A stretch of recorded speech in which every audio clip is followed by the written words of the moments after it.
أذكار الصباح أذكار الصباح أذكار الصباح أعوذ بالله من الشيطان الرجيم.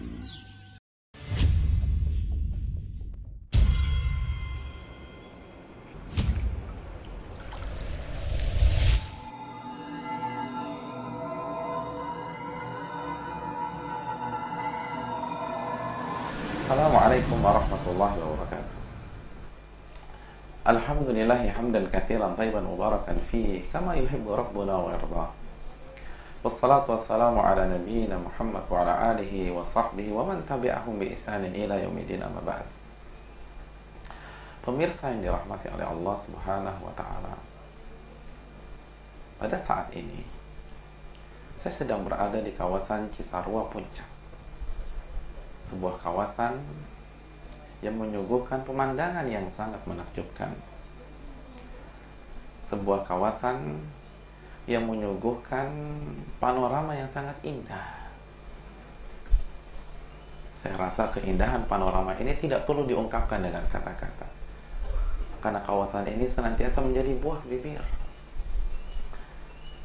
Bukan hanya pemandangan yang indah, namun udara yang berada di sini pun yang dapat kita hirup setiap saat sangat segar dan sangat bersih.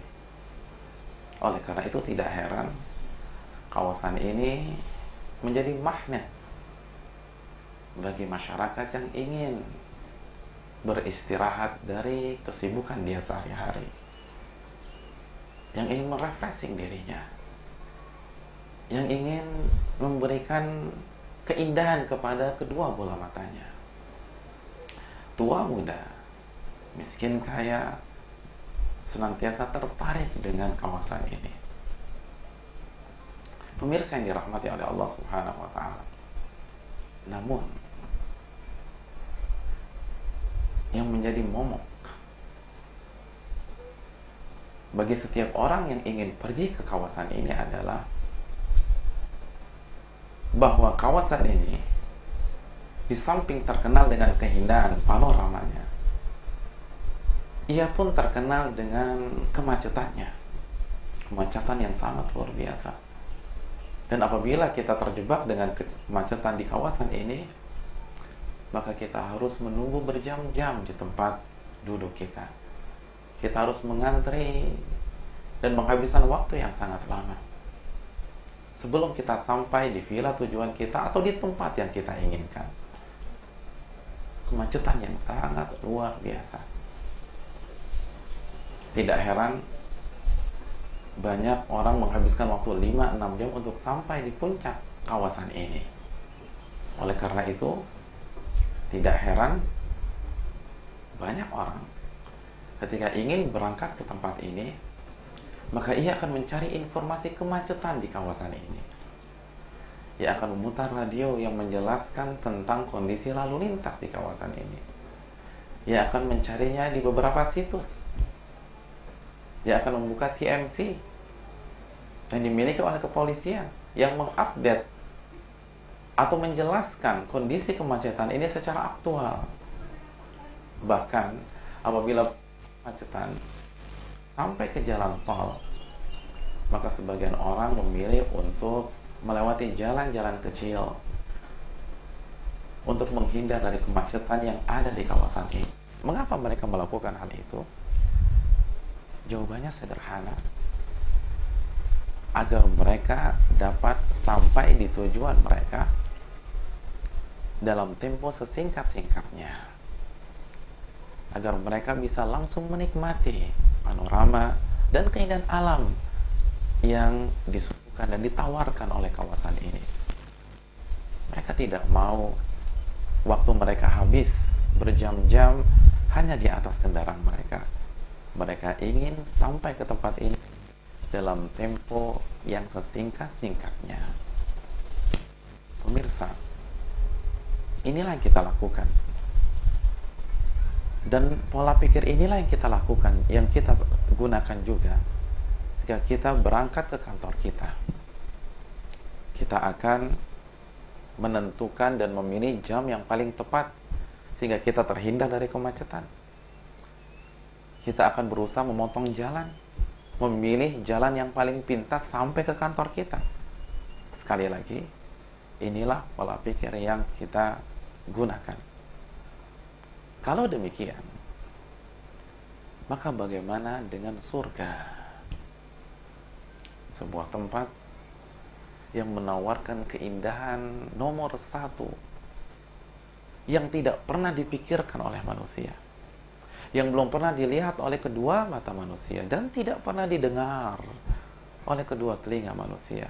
Allah berfirman dalam hadits qudsi, a'dadtu li ibadiyas salihin ma la 'ainun ra'at wa la udhunun sami'at wa la khatara 'ala qalbi bashar.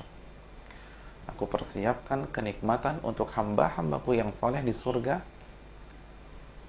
kenikmatan yang tidak pernah mereka lihat dengan kedua matanya, kenikmatan yang tidak pernah mereka dengar dengan kedua telinganya, dan kenikmatan yang tidak pernah mereka khayalkan, mereka imajinasikan dengan daya khayal dan akal mereka. Kenikmatan yang sangat spektakuler. Pemirsa yang dirahmati oleh Allah Subhanahu wa Ta'ala, sederhana saja jika kita berusaha sampai di kawasan yang indah ini dalam tempo yang paling singkat dan melewati jalan yang paling pintas. Kita sangat ingin demikian. Bagaimana dengan surga? Siapa di antara kita yang mengatakan saya tidak mau masuk surga? Setiap muslim yang memiliki keimanan di dalam dirinya pastilah akan memimpikan surga, pastilah ingin masuk surga. Kalau keindahan panorama seperti ini saja sudah menjadi daya tarik tersendiri, sudah menjadi magnet bagi kita untuk datang ke sini, bagaimana dengan surga? Ingat, pemandangan di surga, panorama di surga, ma la 'ainun ra'at, tidak pernah kita saksikan dengan kedua mata kita. Kenikmatan, keindahan yang begitu luar biasa.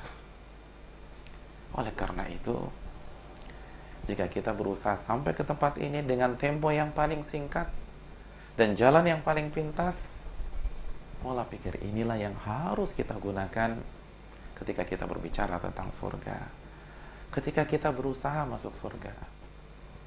Dan para pemirsa sekalian, sebuah kabar gembira bagi kita bahwa Nabi kita, Nabi Muhammad SAW, telah menjelaskan jalan pintas menuju surga.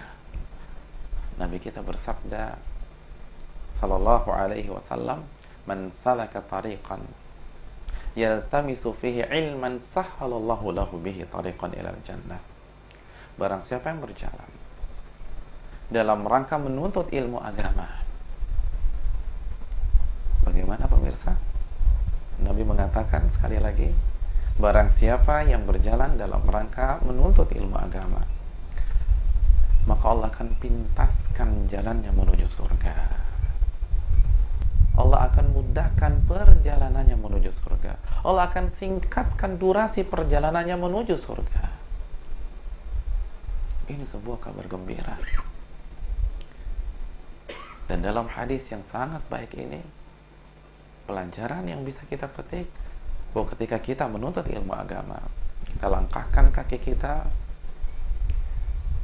kita ayunkan langkah kita menuju sebuah majelis ilmu, kita kaji Al-Quranul Karim, firman-firman Allah tersebut, kita telaah dan kita renungkan hadis-hadis Nabi SAW, maka pemirsa sekalian yang dirahmati oleh Allah SWT, pada saat itulah kita sedang meniti jalan yang paling pintas menuju surga. Ini bukan informasi dari seorang manusia biasa, bukan berasal dari seorang ustadz atau seorang kiai, namun ini informasi, berita gembira dari Nabi kita Sallallahu Alaihi Wasallam.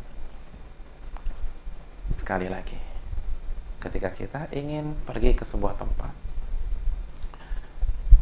lalu kita bingung dan tidak tahu jalan mana yang paling pintas menuju tempat tersebut, lalu kita bertanya dengan orang yang berada di pinggir jalan, Pak, saya ingin ke tempat itu, mana jalan pintasnya? Lalu kita diarahkan oleh orang tersebut, dan orang itu jujur ketika menjelaskannya. Apa yang akan kita katakan? Kita katakan, terima kasih banyak Pak. Lalu kita akan ikuti setiap arahan dan arahannya. Itu tempat yang ada di dunia, hadirin. Itu tempat yang ada di kota kita, para pemirsa. Bagaimana jika tempat itu adalah surga, dan Nabi yang memberikan jalan pintasnya? Bisakah kita mengacuhkan begitu saja? Dan bisakah kita memilih jalan lain? Saya rasa orang memiliki keimanan tidak akan melakukannya.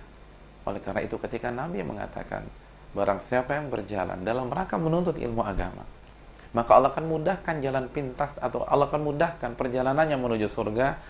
Maka pegang benar-benar hadis ini. Setiap orang yang mengaku ingin masuk surga, setiap orang yang mengatakan pencinta surga, maka ia tidak boleh lewatkan hadis ini. Karena dengan mengamalkan hadis ini, kita dapat meraih surga Allah, sampai ke sana dengan jalan yang paling pintas.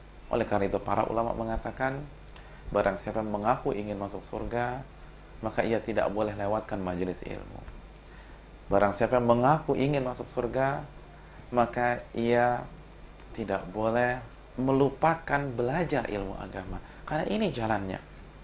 Marilah kita menuntut ilmu agama, marilah kita mengamalkannya. Setelah kita pelajari, kita berusaha amalkan dalam kehidupan kita sehari-hari. Maka pada saat itu kita sedang melangkah, mengayunkan kaki kita di atas jalan pintas menuju surga. Semoga kalimat-kalimat di atas bermanfaat bagi kita, khususnya yang berbicara, dan semakin memotivasi kita, atau setidaknya mengetuk hati kita untuk mau meluangkan waktu, untuk mau menyisihkan beberapa kegiatan kita untuk hadir, belajar, mengkaji Al-Quranul Karim dan hadis-hadis Nabi SAW yang sahih, yang dipahami dengan pemahaman yang benar. Itu pemahaman Rasulullah SAW dan para sahabatnya. Ini saja bisa disampaikan. Aku qouli hadza wa astaghfiru li wa lakum. Subhanakallahumma wa bihamdika, la ilaha illa anta, astaghfiruka wa atubu ilaik. Assalamualaikum warahmatullahi wabarakatuh.